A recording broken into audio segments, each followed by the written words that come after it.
everybody, I'm Tabitha, and today we're going to have a chat about the hardest part of writing.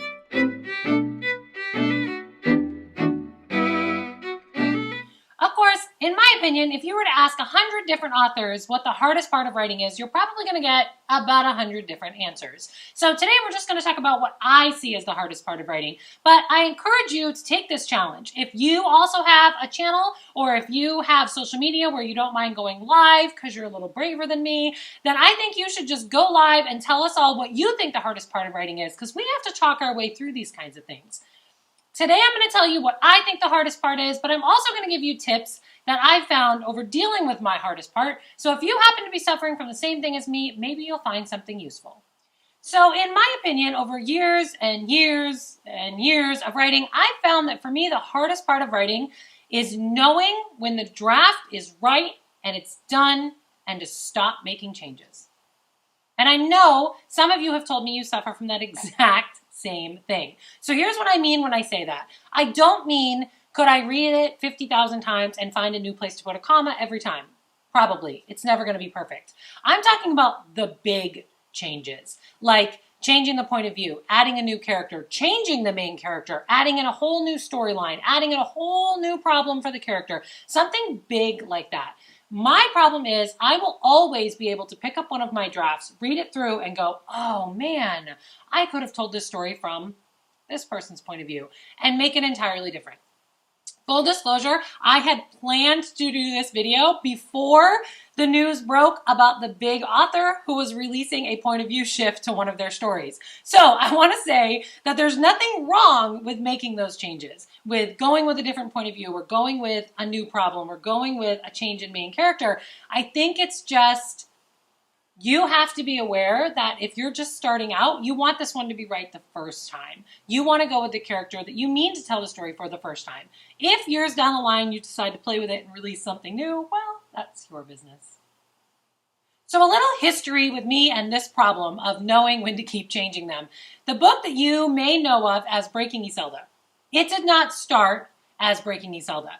In fact, it did not start as first person. It started as third person, and actually the original draft of Breaking Zelda included most of the events we now know of as Redeeming Jordan.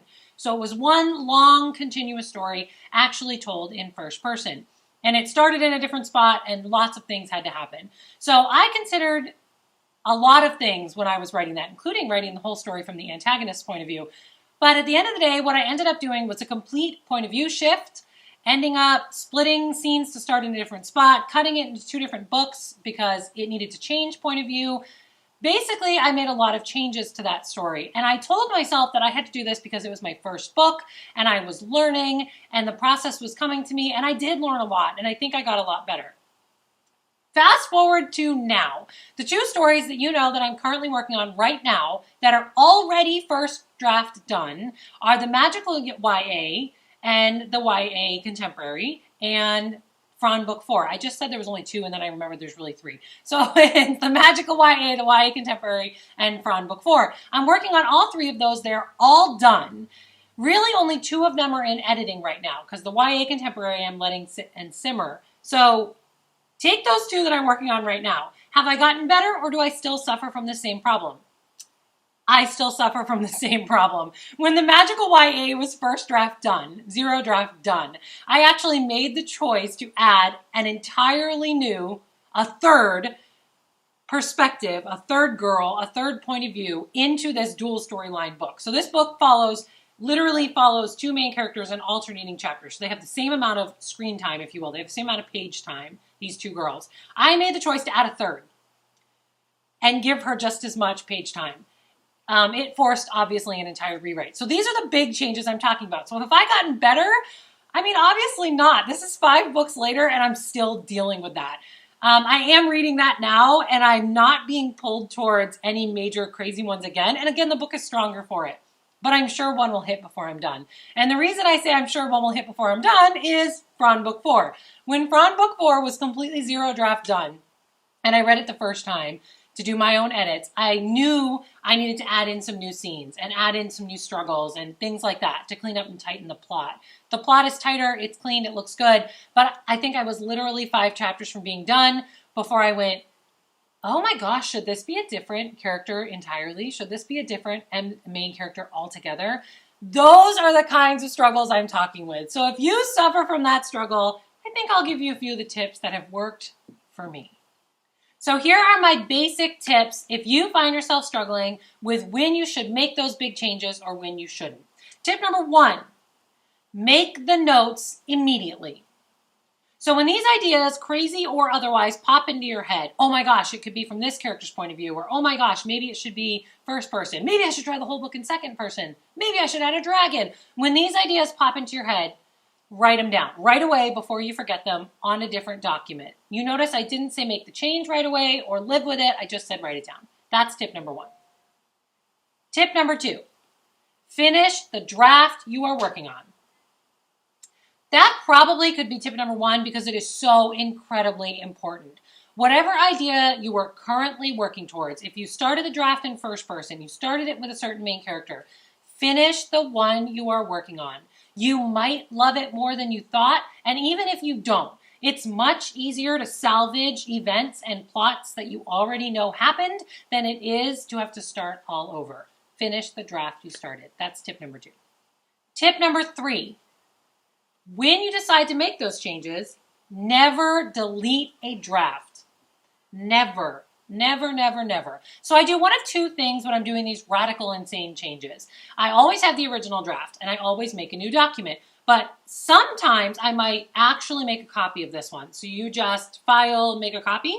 If you're in Google, if you're in Word or anything else, you might actually just have to right click on it, but either way you can make a copy. So we're making an entire copy of it to make those changes if I know it's only changing a few chapters. Or like for the magical YA, I was keeping everything from those 2 characters. I was just adding in that third. So I was able to make a copy and start. Sometimes if you're forcing a total rewrite, changing the point of view, something like that, I don't do that. I go chapter by chapter. So I have the events in mind and I'm pretty much retyping it, but I copy and paste that chapter if I can use it. But the point is, I never delete the old stuff. Keep it. You never know when you might need it or when you might love that wording you chose and you don't want to have to start all over. Tip number 4, don't redo the whole thing until you're sure that's what you want.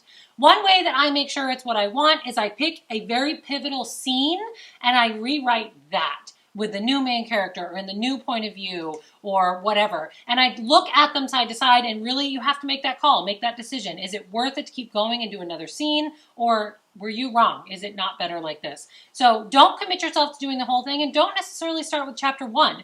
Pick that really pivotal scene and ask yourself how that would change. Okay, so that's it for me and the biggest problem I encounter when I'm writing. If you are a writer, I would love to hear what you think the hardest part of writing is. I think you should drop a comment and let me know, or let me know where there's a link to a video I can watch where you talk about what you think the hardest part of writing is. Thank you for being here today. Drop a comment to let me know you're still here. Hit subscribe and tap that little bell so you know when I'm back. Keep plotting the path to your own dreams, and I will see you next time. Bye.